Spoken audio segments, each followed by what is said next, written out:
కొంతమంది హీరోయిన్లతో ఎఫ్ఐఆర్ పెట్టుకోవడం వల్ల రాజ్ తరుణ్ తనని పట్టించుకోవడం లేదని లావణ్య ఆరోపిస్తోంది. అయితే రాజ్ తరుణ్తో అరియానా ఎఫ్ఐఆర్ పెట్టుకున్నట్లు మీకు ఎలా తెలిసిందని యాంకర్ ప్రశ్నించగా లావణ్య సమాధానం ఇచ్చింది. అరియానాతో ఎఫ్ఐఆర్ మొదలయ్యాక రాజ్ ఇంటికి వచ్చేవాడు కాదు. అరియానా నాతో ప్రవర్తించే విధానం కూడా మారింది.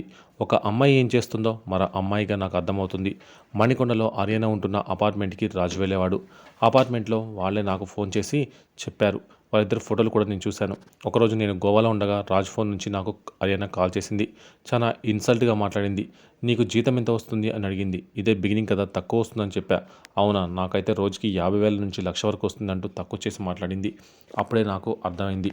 నాకు కౌంటర్ ఇవ్వడానికి రాజ్ అరియానాని వాడుకున్నాడు అని అంటూ లావణ్య సంచలన వ్యాఖ్యలు చేసింది. ఆ తర్వాత నేను అరియానాకి వార్నింగ్ ఇచ్చాను. దీంతో అరియానా నాకు కూడా సారీ చెప్పింది. ఆ కాల్ రికార్డ్స్ కూడా ఉన్నాయని లావణ్య షాక్ ఇచ్చింది. ఇక రాజ్ తరుణ్ అరియానాతోనే కాకుండా షాలిని పాండే, రిద్ది కుమార్, మాల్వి మల్హోత్రాతో కూడా ఎఫ్ఐఆర్ నడిపినట్లు